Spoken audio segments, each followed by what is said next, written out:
Oh, hi, it's New Year's Eve, everyone. I think we're ready. We've got some guests. Here they are. We've all got a little cheeky drink, lovely party things. Oh. The audience, I believe, is ready. There they are. Lovely. I think we've got everything. Oh, wait, no, I'm a fool. There's no Tom Hanks. I forgot the Tom Hanks. How can we have New Year's Eve without Tom Hanks? Where is Tom Hanks? No worries, here I am. Oh, Tom Hanks! Yes! Let's roll titles. Here we go.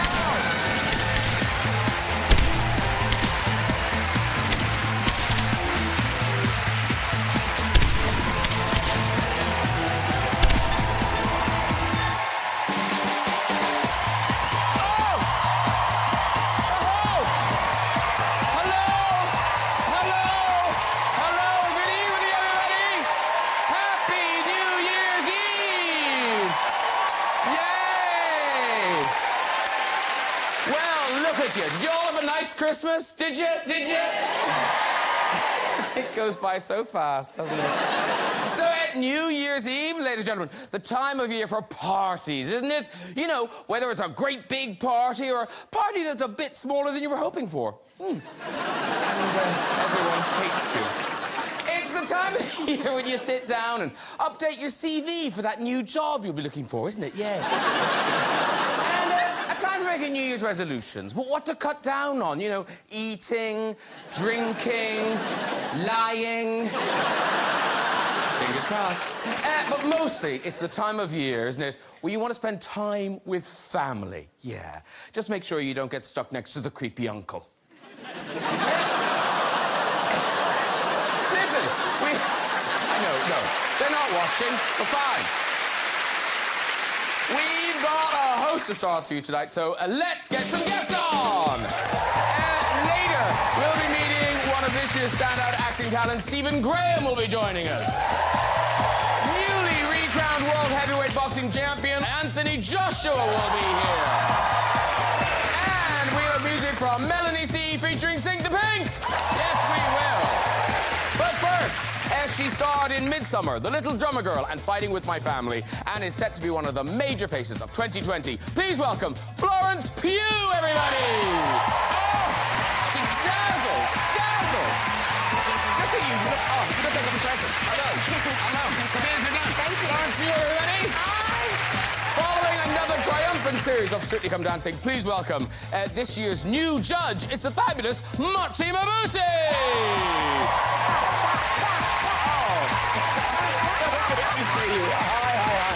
Motsi, Florence, you sit down. And we've the two stars of the critically acclaimed A Beautiful Day in the Neighborhood. One is the Welsh actor behind Brothers and Sisters and The Americans. It is Matthew Rhys, everybody! Hello. Hello, sir. Have a seat. Thank you very much. And he's the double Oscar-winning star of Forrest Gump, Apollo 13, Castaway, and Toy Story, and one of the biggest movie stars in the world. Please welcome Mr. Tom Hanks!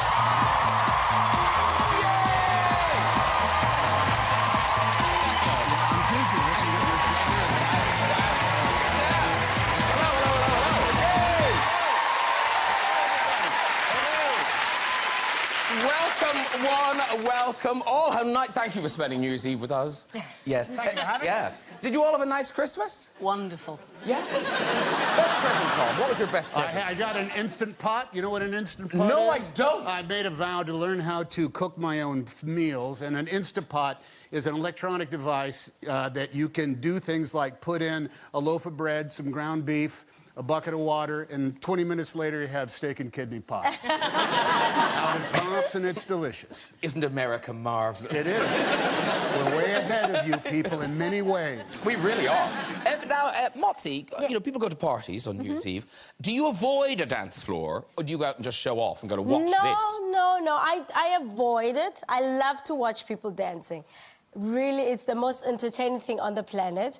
And the more alcohol comes in, the better it gets. So I really love that. And after I have a few drinks, I dance. But I never dance like, yeah. Well, drink up, Motsi. Go on.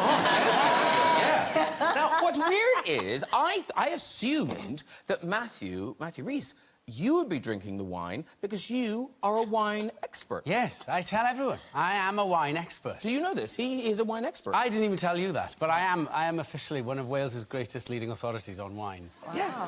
How many wine experts are there in Wales, actually? Two.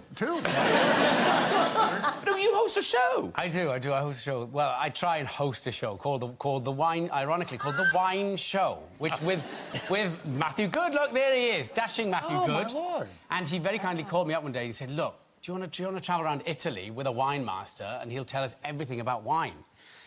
They just need two monkeys who love wine but know nothing about it to be informed." And I was one of those. But there's not much of a spittoon involved. You do just go for it. Well, Italy was tricky because apparently, I don't even know if this is true, but the Italians told us, unlike France, when tasting wine they spit, the Italians insist that you take 2 long draughts. The first should clear the palate and the second you taste the wine. So by about 9:30 a.m. Yes, the producer is saying, "Stop saying it's nice. You have to oh, I buy this at Christmas." You're like, say something else. You got paid for this job? I got paid. I'm so jealous. I have very little memory. That's a trip I want to book. You're welcome on the next series. Now, Florence Pugh, you're having a special New Year's Eve because you like someone on the couch. Oh, I know, I do. I mean, I like all of you on the couch. Don't lie. You like one more than the other. No, I particularly love the sound of Tom Hanks' voice. Oh, my.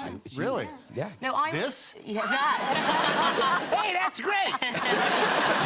No, my mum actually reminded me this morning. She found out that you were here, and she said, "Do you remember..." Because I was sick quite a lot as a kid.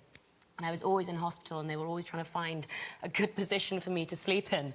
And apparently, I would always wake up when Toy Story was over and the ending credits would play. So she'd quickly get up from her bed and rewind it and press play again. So I've been very soothed. Well, you know to what? sleep. You got a friend in me.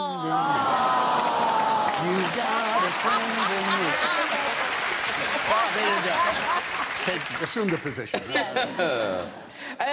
Now, here we are. Let's begin with a wonderful, wonderful feel-good film at the start of the new year. A Beautiful Day in the Neighbourhood is the name of the film. It opens on the 31st of January. And I suppose, Matthew, we should say that this is really... It's the story of your character, who's a journalist. Well, that's what I tell everyone. It's my story. I know Tom Hanks is in the film, but ultimately it's my story. That's how I pitched it to everyone. But it's true, isn't it? Yes, of course it's true. Yeah, because it's based on an article that a journalist wrote. It is. It's based on a true moment in time when a journalist, Esquire journalist, interviewed this incredible American icon, played by Tom Hanks, ironically, American icon, a children's entertainer, for want of a better word, called Mr. Rogers, who, for many decades, had a very informative, incredibly important show on American television that shaped a number of generations. Because Tom, presumably in America, when you tell people I'm playing Mr. Rogers, everyone just... Oh, everybody knows, yeah. Yeah, but here it takes a bit more explaining. It does. Children's entertainer doesn't quite cover it. I mean, how do you explain who Mr. Rogers was? Mr. Rogers was on television. He didn't teach kids how to read. He didn't teach them how to spell. He didn't teach them how to add. He taught them how to be decent people who could communicate and understand their own feelings, as well as know that they will not get sucked down the drain of the bathtub when they pull the plug at the end of it, which, if you're 2.5 years old, you might think can actually happen. We had Timmy Mallet. Who remembers Timmy Mallet? He's here tonight. If you were to give Mr. Rogers a lot of amphetamine and a foam mallet, that would be Timmy Mallet. Because you, as a kid, you didn't get it. Oh, I thought I was 11 when he first came on. I thought, this show's stupid. It's slow, and the puppets' mouths don't move, and this is what most of the show was when I was 11 years old. A grown man looking right down the barrel and saying, feelings are funny things, aren't they? Sometimes it's sad. Pause. And it's okay to be sad. I said, what is this? Change the channel. I want to see Batman. I want to see somebody punching a guy out. Solving his problems. Pie and a kisser. Yeah. Listen, we've got a clip. This is Matthew's character meeting Rogers, I think, for the first time. Oh. And action. Do you know what this is? It's Lord. Lord. Hold, please. We can't fire him, can we? Hello, Lloyd. Oh, it's nice to meet you. What? Are you all right? Play at the plate. Oh, mercy, that looks like it hurts. Let's chat afterwards. We need to Maybe keep we could moving. have Evan take a look at him. No, I'm good. No, I'm good. I'm sorry, Fred. Yeah. It's me too. All right, all right. It's wonderful to meet you. So glad you're here, Lloyd. I'm looking forward to talking with you. I truly am. After this, everyone, this is Lloyd Vogel. He is a wonderful writer.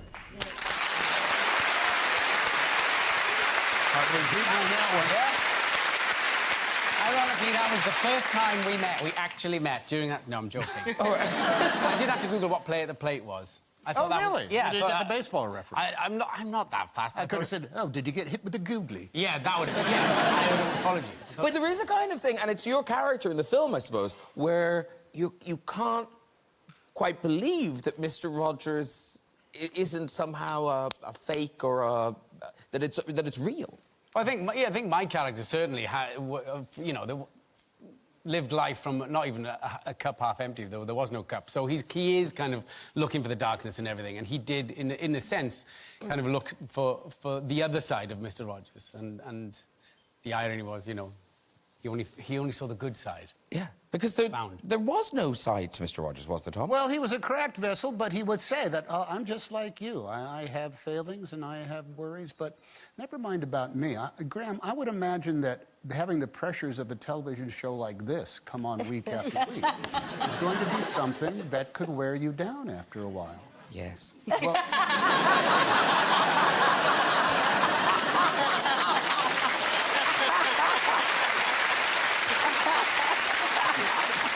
I can only apologise, Mr. Rogers. we were always exhausted at the end of some of these scenes because we were like, stallions, action and rolling. We're ready to do it as fast as possible. And instead, Mari Heller, our boss on this, the director, she was always saying, no, slower, slower. But that's the opposite of what directors say. Yeah. And the odd thing, too, is because he made programs for children, you think that somehow his messages are going to be very simple, but they're profound. He was like a philosopher. Oh, he was a king. There's a number of episodes it is like... it starts with a goldfish is dead in the tank. And the entire half hour will leave you in tears by the time he's done with it. His desire was to always have people share their feelings. And he would write songs, and he would be sitting there and say, I was really sad for a while, but I found it was good to talk about it because the music will start playing it, because it's good to talk. It's good to say the things we feel. It's good to talk. Now, every married man, should have that in his pocket, because when you're having a fight at 3 o'clock in the morning, in which most of your vocabulary is, oh, let me get this straight. I see.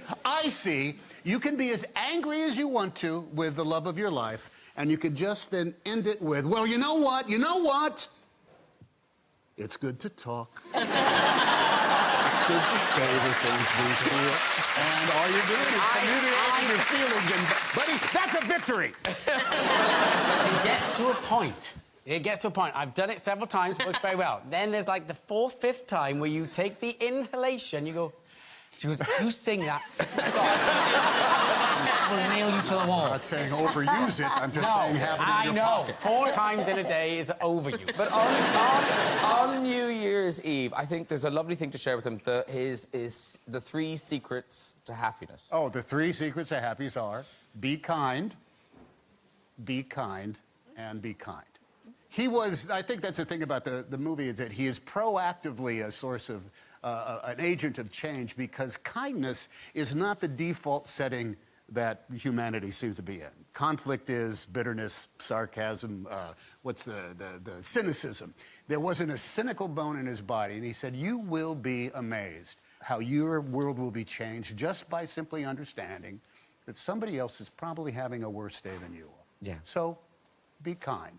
Well, it's one of those things, it's sort of, when a film comes along that you need.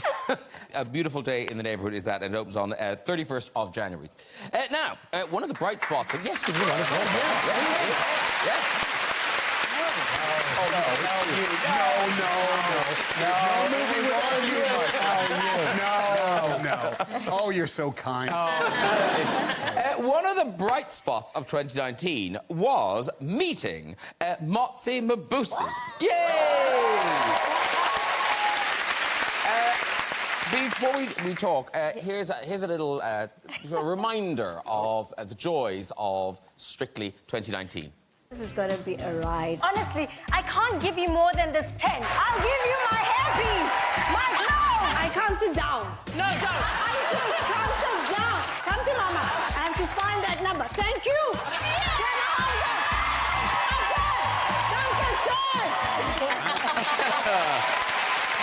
I don't know who that is.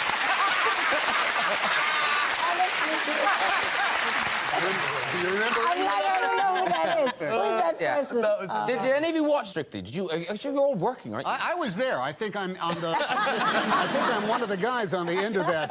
Looks awful. And I think like you've got a technical question for Motsi. Yes, Yes. I do. All right, now I understand. What is the difference between a 9 and a 10? Well, okay. None. 10 being 10 being perfect, 9 being almost perfect. Almost Let's perfect. put it that way. So you could literally turn a 9 into a negative comment. You know, buddy? Yes. You are almost perfect. Then, has there ever been anybody who got a 2?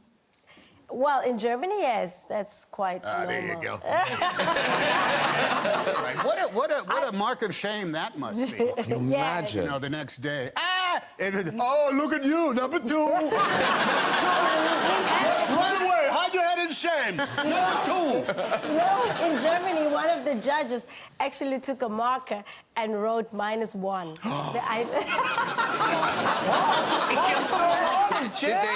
Did they kill someone while he said No, you know, I mean, you have to. He wanted to show how not good the dance bad it was. Yeah.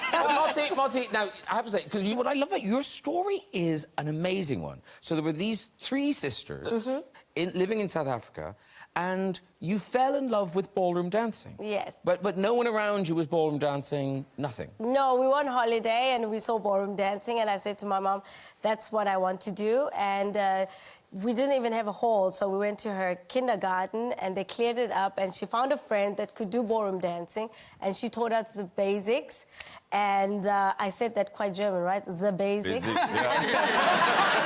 So, yeah, we learned that, and it was like fire. We were just infected, and we like... But as good as you got, you would then enter the competitions, and it wouldn't go well. Yes, shame. Yeah, we entered the competitions quite a few times, actually, and we were quite a few times last place.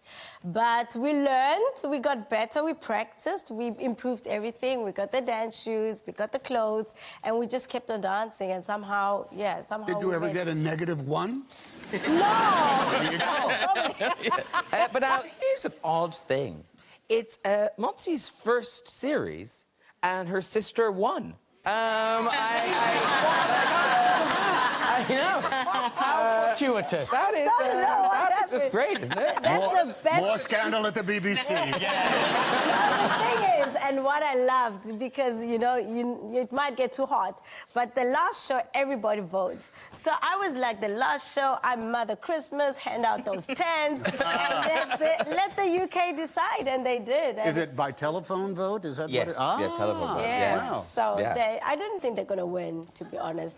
But, yeah, no, because you never know what's going to go. So I prepared her. I was like, sister dear, be prepared for everything. You know, whatever happens, like I planned, if she wins, I come 1 day to the UK.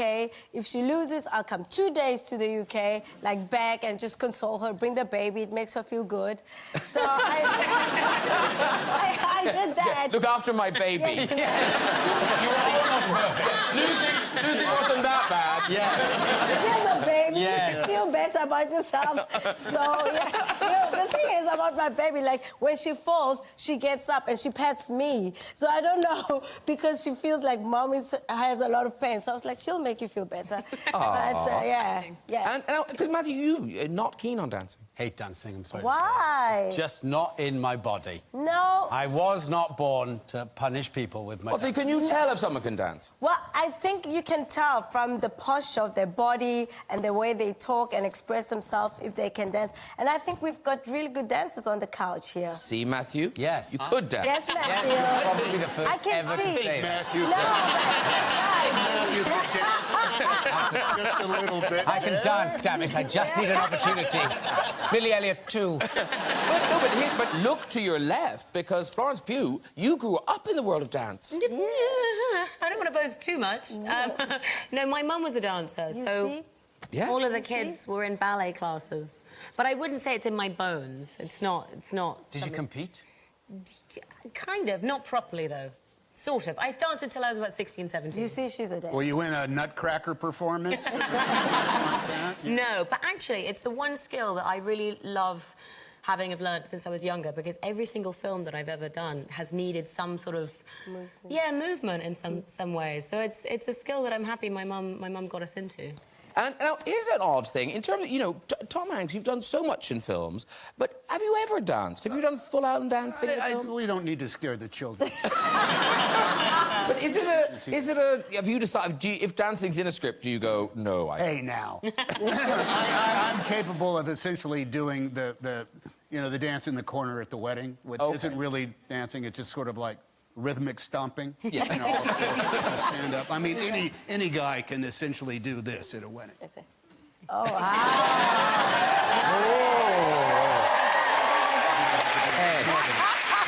Goes along with any music, any era. Oh, look at that. Look at that. Natural talent. rhythm. That's it. It's almost a perfect 10. I'll take a 9, but there's no -1, please. But now, so are you coming back, though? You're in it for now, forever. Well, they haven't said anything to me, the BBC, so... I'm waiting for that call. Again. No, yeah, well, I have to see. I had a lot of fun, and it was completely different. I mean, people are so... Like, in this country, they are so intense about Strictly Come Dancing. Yes. Like, they're just like, they'll kill you. And I'm like, whoa. You know, and I was happy to fly to Germany to have, like, a cool off and then come back and then, yeah. Well, listen, we hope you're back for 2020. Motsi Mabuse, everybody. I mean, you just plugged it. It's like you're a competitor. The number's on the screen now. For Motsi, please call. What happens if the sister is invited back? Oh, I know. She's not. That would be bad. She would bring the baby and... That maybe will cheer you up.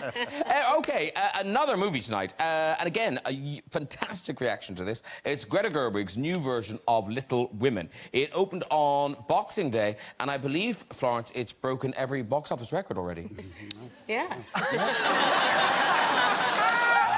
We've read about the riot. Oh, yeah.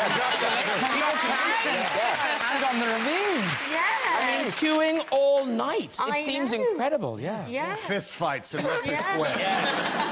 But now, Little Women is one of those things, like, we all know the story of Little Women, don't we, Tom? Yeah, absolutely. I pretend I do. There are 3 books that everybody pretends they... Mostly guys. Yes. Well, I pretend that I know Little Women, Jane Eyre, and Pride and Prejudice. I've never read a word of any of them. And I pretend I have. It is lovely. Well, you should do, because it is lovely. It is. What is it about? Lots of little... Teeny, tiny... Teeny, tiny, itty... Matthew Rhys genuinely thought that. I did. Female. It looks like the borrowers. Tiny female. No, so Louisa May Alcott wrote the book, and... Yes, of course. Yes, of course, and it's been going around for a while, and there's been lots of versions, and it's about these 4 sisters living in Concord, and they are all amazing artists, and they're all constantly struggling in a world that's built for men. And Greta Fiction, then. And Greta Gerwig has directed her version, and I mean, this cast was utterly unbelievable. So it's Saoirse Ronan, Emma Watson, Eliza Scanlon, and yourself as the 4 sisters. Yes. And you play Amy. I play Amy March, yeah, the youngest one. Who is Am I right in saying this is the character that Greta Gerwig has kind of toyed with the most? Well, not toyed with. Amy March has had a really bad rep. Everybody absolutely hates her. And when I when I got the role, I told my friends, and my friend was like, "Oh, I hate her." I was like, "Great." So Greta kind of just pulled out this woman that is in the book. Amy March is an amazing artist in the book, and she just kind of gave her more of a moment to understand her, and people are shocked by it. Well, we've got a clip. This is Amy kind of explaining her attitude to marriage. Yes. I've always known I would marry Rich. Why should I be ashamed of that? There's nothing to be ashamed of, as long as you love him. Well, I believe we have some power over who we love. It isn't something that just happens to a person. I think the poets might disagree. Well, I'm not a poet. I'm just a woman. And as a woman, there's no way for me to make my own money. Not enough to earn a living or to support my family. And if I had my own money, which I don't, that money would belong to my husband the moment we got married. And if we had children, they would be his, not mine. They would be his property. So don't sit there and tell me that marriage isn't an economic proposition, because it is. It may not be for you, but it most certainly is for me. Ooh, yeah, mic drop. Now, that was Timothée Chalamet, and you'd met Timothée Chalamet before this, hadn't you? Oh, God. I had met him about a year previous. We were doing the kind of award season rounds together, and I loved his surname, Chalamet, and every time I read it as Shalamala Bing Bong. And when I saw him at this event, someone was coming to introduce me, and I said in my head, I was like, Timothée Shalamala Bing Bong. As I was walking towards him, to the point where it's now become such a name in my family that my gran met him last week at however many weeks ago, at the Paris premiere. And afterwards, she came up, she was like, I met Timothée Chalamet Bing Bong. So that's his name now in our family. Timothée Chalamet Bing Bong, but also Meryl Streep. Yeah. I mean, you have scenes with Meryl Streep. I shared space with her. Yeah, no, we shared a carriage for a whole day and a room for a whole day. It was... And does Greta Gerwig, does she give you a little pep talk beforehand? You're going to be in a carriage with Meryl Streep. You know, does anyone prepare you for it? No, you kind of just know that she's in the room or she's somewhere in the house because everybody's on best behaviour and everybody lights really quickly and everybody sets up cameras very quickly because Meryl's around. So you always can tell that she's somewhere. And didn't you say that when you were doing an outside scene, like she has this power, she speaks and things happen? Oh, we were in a carriage for a long time, and it takes a while to reset shots because we were behind horses, and it took about 20 minutes each time. And it was cold, and we were in Boston, and Timmy came up and kind of jumped up on the carriage, and just as he jumped up on the carriage, a waft of chip smell came in, and she suddenly then wanted chips. And within about, I'd say, 10 minutes, there was a gasping PA, like... with Wendy's fries ready to give to her. So I sat in a carriage dripping in my fine clothes, eating Wendy's fries. There's photographic evidence. There you are. It's delicious. It was. Yeah. Now, Matthew, you know, you're the star of this movie. Did you use your powers for good?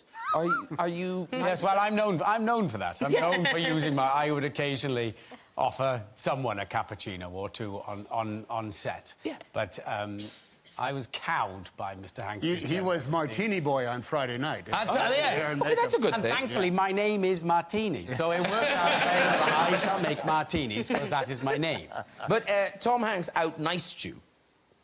You can't out-nice Hanks. I'd like to say I was kind, and then I was kind, and then I was kind. Every time I bought, like, the hair and makeup department a coffee, he'd be like, I've got a cinema for everyone, if anyone would like to...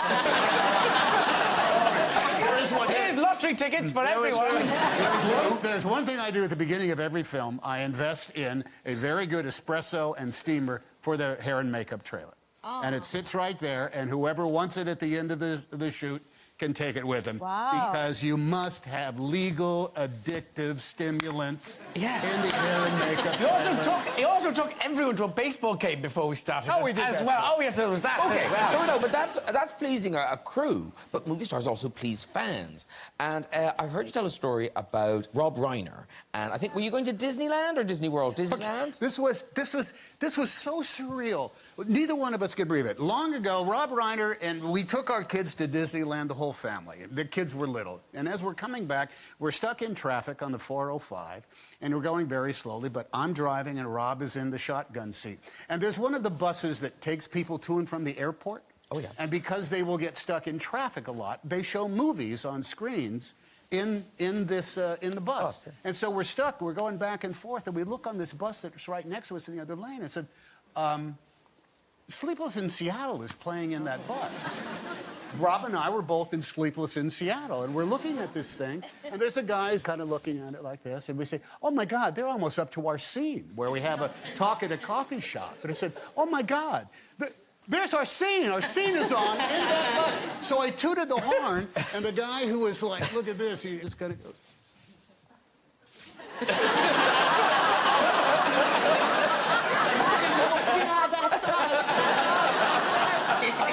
I've always wondered, what did that guy tell the wife when he got home?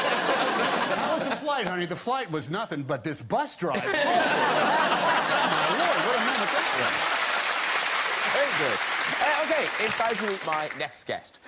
With starring roles in Line of Duty, Rocketman, The Virtues, and The Irishman, this man has been one of the biggest stars of 2019. Please welcome Mr. Stephen Graham!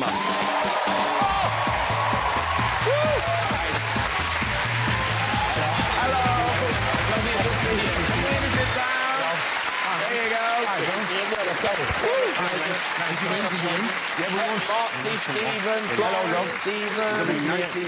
Lovely to meet you. He's in 19 films. Yeah, have a seat, do. And now, you've just met everybody, but Tom Hanks you know of old. We worked together just 2 years ago. Yeah, The recently. film that will be out in May. It's called Greyhound. Oh, this is The Greyhound. Oh, so that's all May. That's all done. Yeah. Oh, there we are. Look at us. Yeah. But then before that, Band of Brothers. Oh, that's right. Years ago. How young were you when you got cast? Well, in look that? how Look young at he is. that baby face. Look at him. Yeah. Oh, February of my last year. Lord. Yes. Kids do this to you. Were you just out of drama school when you got that gig? I think I was actually. Yeah, it wasn't long before. Like, yeah, about.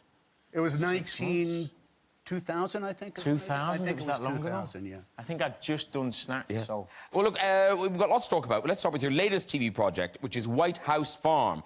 It is coming to ITV in January. And now this is a true crime story that I think a lot of people will remember. Yeah. I think it was in the mid-80s. Yeah, mid-80s, yeah. And it's kind of a strange one because I think there's a new kind of case about it now, isn't it? I think it's been reopened or... Well, he seems to be making appeals all the time. All the time, yeah, constantly. This is Jeremy Bamber. Yeah, and it's about, you know, it's the true story of that whole incident and stuff like that. But you'd have to be kind of careful what you say because I don't want to get in trouble. Yes, because... You have made an entire television series about it now, so I feel the genie's out of the bottle. Yeah, but my character's a police officer, and I worked with Mark Addy, who was lovely. He was absolutely... And your DCI, Taft Jones... Jones, yeah. Are they kind of an amalgamation of policemen, or are they actual policemen? He was an actual policeman, and he was the head of the investigation, do you know what I mean? So it was his operation, really. And then he gets pushed aside. And I had to do a Welsh accent, which I tried really hard. How was that? tricky. I don't know. Well, we're about to find out. Which part of Wales? We can see now. Yes. All right. Yes. No, it wasn't. This is your character, DCI Taft Jones, and you...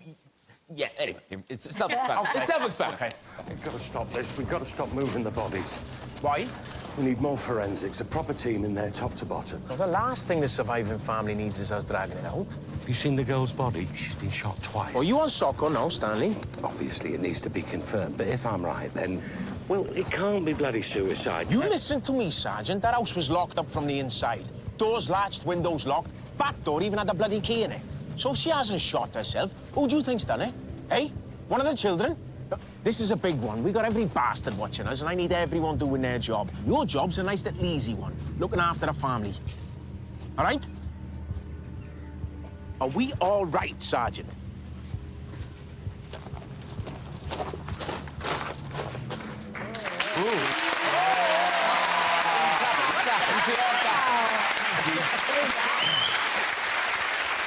Stephen Graham, though, 2019 has been an amazing year for you.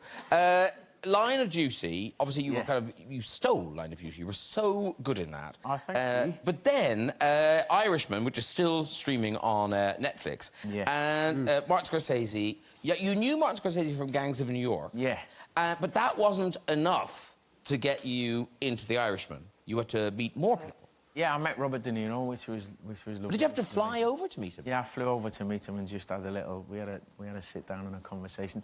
It was very surreal, do you know what I mean? These are my heroes, and Tom as well, the people who we grew up with. Do you know what I mean? So All right, never Tom. knew... Well, we never went to school, you know what I mean? We grew up watching it, do you know what I mean? Now, if I sing a song to someone who grew up with me, what does De Niro just sit there and say, "Are you talking to me?" No, he's very lovely. He was really nice, do you know what I mean? I was extremely nervous, as you can imagine. What, did you have a meal or a drink or something? What A couple of cups of coffee. I was only supposed to be there for like 20 minutes. And we were there for 2 hours, so... Do you know what I mean? So the meeting went well? Yeah, it went... Yeah. And he's in it. Yeah. So, yes. Yeah. And Joe Pesci, now, because he hadn't worked for... He just sort of retired, and he came back for this. Yes. And he sounds like quite an interesting man. That was a different meeting. Yeah. That was a little bit... I mean, awkward's not the word. It was my first couple of days and that, and I was in the trailer, and they knocked and they said, Mr. Pesci would like to meet you. So I was like, wow, OK, do you know what I mean? Casino, Raging Bull, you know, Home Alone. It's Joe Pesci, it's an idol.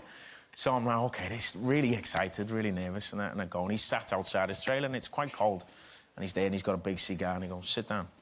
I'm like, OK. And he goes, where are you from? I went, I'm from England, Liverpool. And he went, you're not Italian? And I went, no. I apologised for not being Italian. And he was like, OK. You know, you best do this right. And I was like, yeah, I'll give it my best. And then he goes to me, and it's the worst thing as an actor you can ever hear. He went, I wanted your part. And I was like, I did, and I was like, I went, no, but your part's massive, do you know what I mean? You've got loads to do, Joe. And he was like... And then he said to me, I knew Tony. And I'm just thinking, OK, can this get any worse? You know what I mean? And he was like, so make sure you do a good job. And I was like... OK, all right, thanks, lovely to meet you. And then I did a couple of days, and then he's come up to me a few days later after I've done some stuff, and he's gone, they've all said you're very good, they've all said you're doing really well. Oh, do you want to come and have something to eat? And I was like, yeah, all right, Joe. and then we'd be talking and stuff, and he'd go, why'd you have to talk like that? And I was like, what do you mean? He went, just talk how your character talks, then I can understand you. Sorry, Joe. OK. I don't want to do that, though. Yeah. Talking about great American actors, this is so weird. I didn't realise they were making this show till this recently, but Matthew Rhys, he was in the last ever episode of Columbo. Yeah. Is that right? I closed it down. Yeah. They got cancelled after I played the villain. Isn't that amazing? Oh, shit! Yeah. Did you do Just one more thing. Yeah. The first time he says that, you kind of go, oh. Who did you play? the bad guy? Did you do Yeah, I it? did. I was the murderer. You were Yeah, the I was murderer. Yeah. And now Peter was kind of directing you in a way. Yes, he liked to rehearse quite intensely, you know, prior. So we did almost 2 weeks of rehearsal. And in the script, it says he's from the murderer is from London, possibly the East End, you know, East End underworld. I was like, all right, this is brilliant, because I'm going to go to America. If my Cockney accent's a bit off, I'll be fine. So, you know, you watch a few, you know, Guy Ritchie movies on the plane. I was like, I'm going to be fine. I'm going to pull the wool over here. And I'm giving it the full, all right. It's just that one long vowel, no consonants going, and then he goes, yeah, let me stop you a minute. Where are you from? I went, I'm from Cardiff in South Wales. He went, why don't you play him with someone from Cardiff in South Wales? Oh, yeah, I'm so terribly sorry. I can't quite do a Cockney accent, Mr. Falk. I'm so sorry. So, yeah, so the last ever murderer was... From Cardiff, South Wales. Because, Motsi, you do an extraordinary thing, of course, that flipping between the German and the English. But is English your... Is that easier for you than German, or is German easier? Well, at the moment, German is easier because I've heard so much different accent in this country, and I really have to concentrate to understand everyone. Like Stephen. I do. It is, and everybody sounds so different. And we had on Strictly Chris Ramsey. I don't know where he's from, but I was just like, what? What? Write it down. You'd think it's really easy because it's English, like we grew up on English, but apparently it's not. Because, Tom, you've done some accent work, haven't you? Yes, some. Yeah, like Cloud Atlas, you did? I did, yeah. William Conacher, our dialect coach, kept saying, no, that's not it. so I was trying to play somebody cockney, and it seemed like every one of our sessions would go like this. All right, start with the dialogue. It's a bloody waste of time, this is. You know what I want to do? I want to smash him right in the face. And all I want is a room somewhere away from the cold. That's why I'm channeling Audrey Hepburn. Not my dialogue. But you also, didn't you teach Mr. Hanks Scouse? Well, he tried a little bit, yeah. No, because when I'm on the phone to Anna... He is on the phone all the time. Only in the chair, though, in makeup. Chair and makeup. How are you? I love your loads. Love your loads.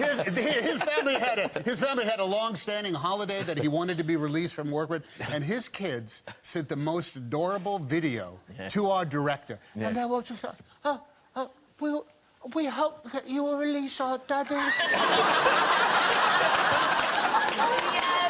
We know that you have him for possible rain cover shots, but if there's any way you could let him come so we can have a traditional holiday. Yeah. And then the family pet came through, and your daughter said, "Oops, I just tread on the cat." That's right, Grace did, yeah, Grace did. I went on the holiday. Oh, you went on the holiday? Let's bring on my next guest. This man is one of the sporting heroes of the year, coming back from defeat to reclaim the biggest prize in boxing. Please welcome the two-time heavyweight champion of the world, Anthony Joshua!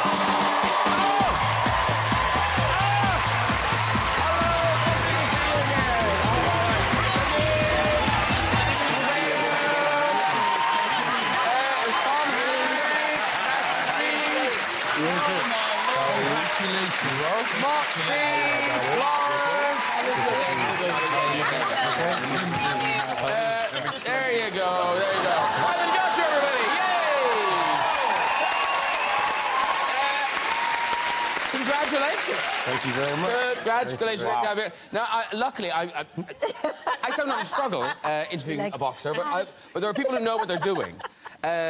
Stephen, you follow boxing, don't you? Yeah, this fella, massive, yeah. Thank you. I noticed He's a legend. Not just in stature, but in ability and technique. He's amazing. He's absolutely amazing. Yeah. And I was actually really nervous meeting him, if I'm honest. Why? Because you're a legend. No, I'm not. You are. No, you are a legend. Oh, stop it. No, because when last we met, you had the 4 belts and you were going to fight, and then... I know. But very quickly, what went wrong? I just got beat by the better man. Honestly, I just got beat by the better man. Really? Do you know what it is? I feel like if you always look back, you can always find a reason as to why you could have done things better. But I think I just got to take it on the chin and just say, it is what it is, and I corrected it the next time. No, exactly. Yeah? We can laugh about it now. You've got them back. Laugh about it. So when you meet Andy Ruiz again, what's changed? Are you better or is he worse? He's better. I don't want to... Yeah, I think I'm a lot better now. He was more tactical. You might be better, that was a good, but just looking at a picture... Yeah, all right, yeah, I see what you're going to do. Looking at a picture, you look better, but Andy doesn't...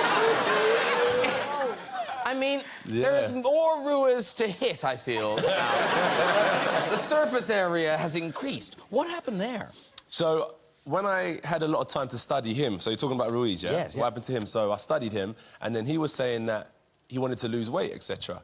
And then he realised that when you lose a lot of weight, you may gain speed, but you may lose power. And I think that he wanted to put on the weight, so when he punches, he's punching with so much power that he'll probably knock me out. And that's what I listened to. But then after the fight, when he lost, it was like, oh, I've put on too much weight and etc. etc. Okay. Maybe an excuse. Yeah, well... He wasn't as humble in defeat as he was. Yeah, just take it as it comes, innit? It is what it is. He's won now. He's got 4 back again now. If I didn't win, would you have had me on your show? No. I respect it. What would we talk about? I don't know, the New Year, Christmas. How are you doing? He said, what happened again? Yeah. So still no belts. You had 4. You had 4. How out of shape can you be? Just sending food parcels to Andy Ruins. But and tell me this, presumably now the focus is back on number 5. You've got the 4. Yes, back again. Hang on to them. And, so, back to get number 5. But you don't know who you're going to fight yet. No, because the 5th belt is, well, yeah. That's being decided in February? Well, it's going to be decided, yeah, New Year, but I'm going to be in training anyway, so I'm still, like, up in the air and what to do and so on. OK, so it's going to be either Tyson Fury or Daytona Wilder. So, between the two of them, if you were a betting man, who do you think you'll be fighting? I don't know. Tom, if you're my manager... I'd go by the color of gloves. This is why you're not my manager. If you want my expertise, feel free to ignore me. Stephen Graham, you follow boxing. Who? What do you think? Yeah. What do you think? I think any one of them. Yeah. Yeah. A real fighting man. That's a real fighting man. Anyone? You know what I mean? Anyone. Yeah. Any one of them. It doesn't matter. Do you care? Do you care? You can't call that fight again. Yeah. So, but any one of them. Well, the last time it was a draw, so... Yeah. But so you don't care, or do you have a preference? The preference would be the champion, who is Deontay Wilder, because it's a championship fight. But Tyson Fury's so talented as well, and it's the best of British. So why not? I would fight anyone. So either one of them is good. Not you, but I'm. The way you looked at me there was like... Also, I don't have a belt. Don't waste your time. Don't waste your time. Well, listen, their fight's in February, so how quickly do you think it'll happen where you're going for that 5th belt? Will it be in 2020, the 5th belt? That would be the dream. That would be the dream. So they're February, I'll probably go into March, win, let's say, providing I win, and I put my prayers in, the champion wins, then why not? I know. Well, I hope you do, because then you could be a guest on the show again. I know. That would be lovely. Good luck in 2020. Anthony Joshua, everybody.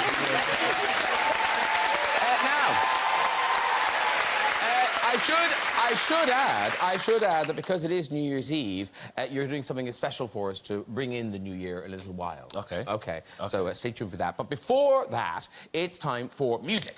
Now, 2019 saw the triumphant return of the Spice Girls, and now 1/5 of them is back here performing our brand new single, along with the stars of Sink the Pink. Please welcome Melanie C.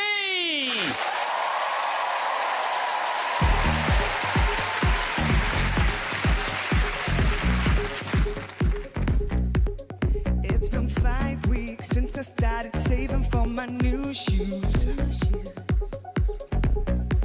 they're coming out of the box tonight. They're gonna wow you. It's been 7 hours since I played the same tune in my room,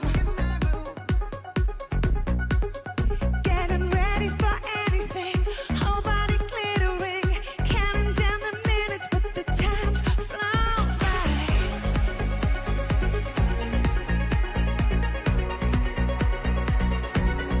We've been going all night and my feet haven't touched the ground.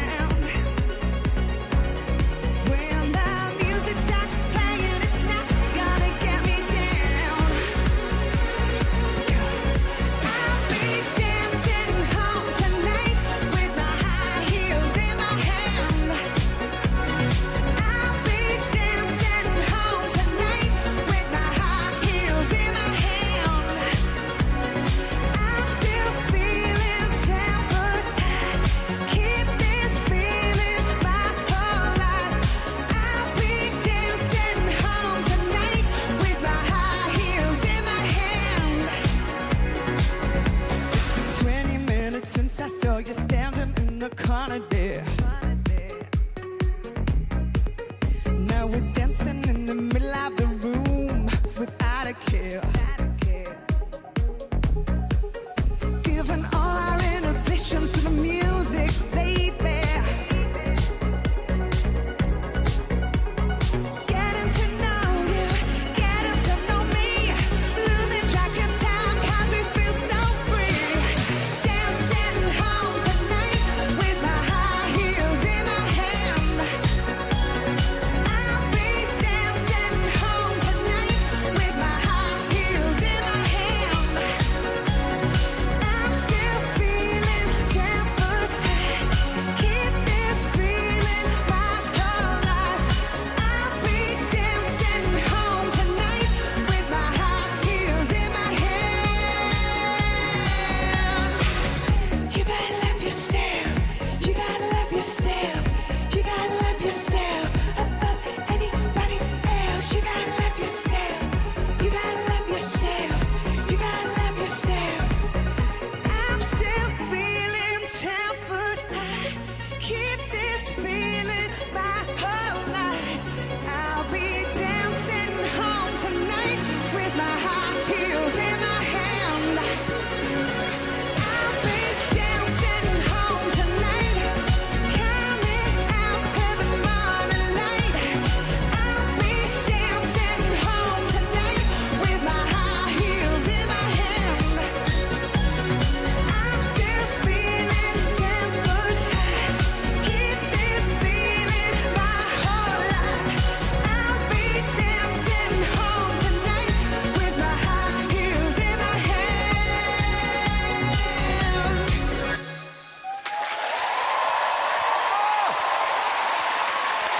Melanie C. and the Stars of Sing the Pink. Come on over, Melanie C. And thank you very much to Sing the Pink. Woo. Oh, thank you so much. Oh, fantastic. Melanie C. That's Florence, Motsi, Matthew, Tom, Stephen, Anthony. That is your actual Melanie C. Thank you very much. And thanks for everyone who sings Pink. Thank you very much. Yay! Have a seat in the little stool down the end there. You good there? Yeah, nice. I feel like I'm on the children's table, you know, Christmas. Listen, that single is out now. Yeah. Yes, High Heels. I'm playing it on the radio. Yes. Yes, I have. Thank you. And now you have some... Now, do you know Stephen from Liverpool or no? Now, I know Stephen from... Well, we have some connections. Yeah. Yes. So, Stephen is from Kirby, which is a part of Liverpool where my dad and all my dad's family are from, and still live, actually. Okay. And, yeah, and my dad and Stephen's uncle, Uncle Tony, used to work at the Otis together. Yeah. No, did you not know that? I didn't know about it working at Did Otis, Uncle no. Tony not say, I know a Spice Girls dad? No. What do they talk about? This was the lifts, wasn't it? Yeah, the lifts, where they make lifts. Oh, right. And...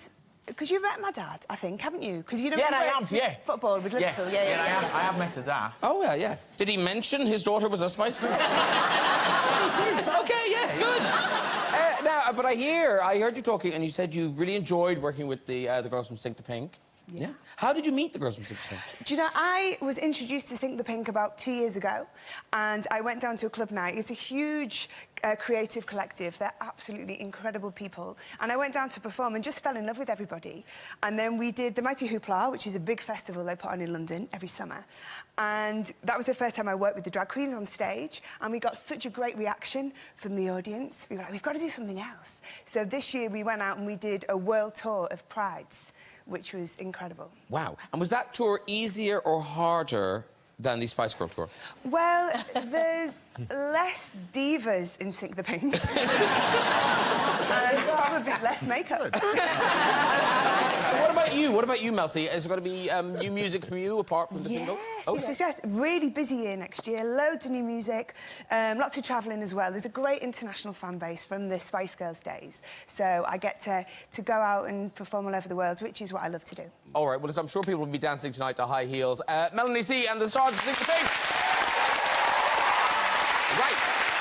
That is nearly it. But before we go, just time for a visit to the big red chair. Who's there? Hello. Hi. Hi, what's your name? Samantha. Samantha. Where are you from, Samantha? New Zealand, of course. New Zealand, home of the story. Does that really wear? What? Does that really It does, wear? yeah. Can I have a go? Wait. Wait. Let us speak. Let us speak. No, you can lean across Do you want to here. swap? No, where do you stand? Okay. Samantha, I fear this won't last very long, so speak as quickly as you like.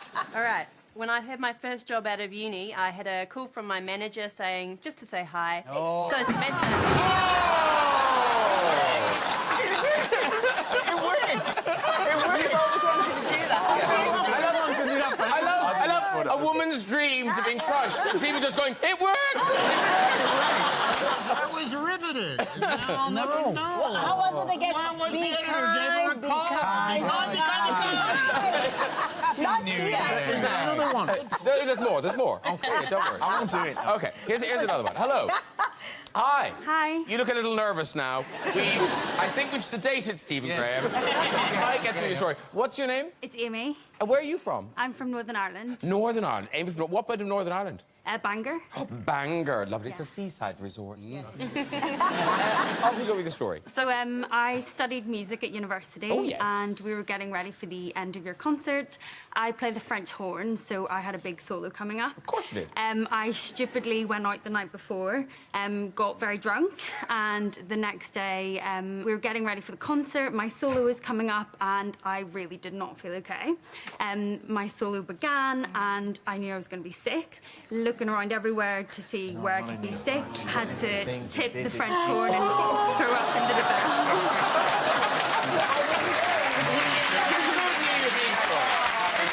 You can walk.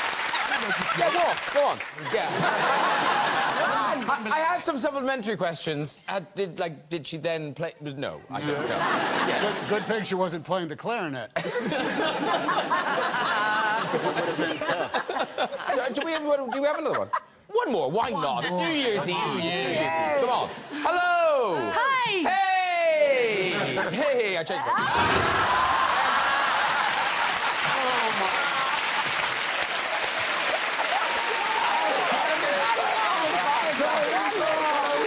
Be kind. Be kind. All right, ladies and gentlemen, the time has come for the ringing in of the new year. Now, Anthony, the last time you were on the show, you were sadly robbed of the title of World Fairground Bell-Dinger. So we are going to give you that. No, you were upset. I remember you were very upset. I know. So, Rob, I think it was Judi Dench. So we're giving you the chance to regain your title tonight and ring in the new year at the same time. So if you'd like to come over here to the machine. Okay. Now, so here's the thing. Now, wait. Now, before Anthony has a go, does anyone want to have a go? Anybody want to go? Tom, Matthew, Stephen? Oh, Matthew's going. Okay. You having a go? Okay, Matthew Rhys is having a go. Here we go. I said yes before I saw the surface area of the knob. What do you call that? A nail or a knob? What is that? It's a knob. It's a knob. Do it for Wales. This is... They keep saying that. That's tiny. That's tiny. But no, if you miss it, you can go again. Oh, okay. fair enough. Do it from this side. Yes, this side, yes. this side. Okay, here we go. Matthew Rhys, hoping to bring in 2020. Here we go. Happy New Year, everyone. Oh,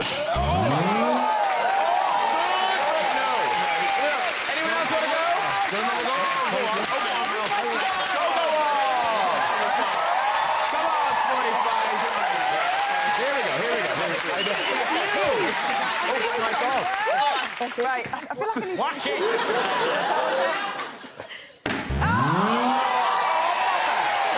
Okay, it's time.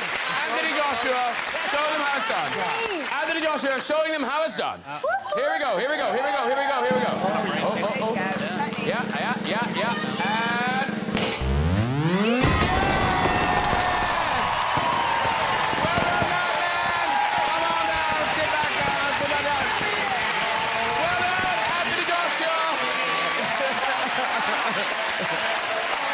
See yourself down, sir. Oh, look at you. You didn't win anything. And that's it. Thanks to my guests, Melanie C, Florence Pugh, Motsi Mabuse, Matthew Rhys, Stephen Graham, Anthony Joshua, and the great Tom Hanks. Join me on Friday for a special Good Show Business Guide. Till then, Happy New Year, everybody!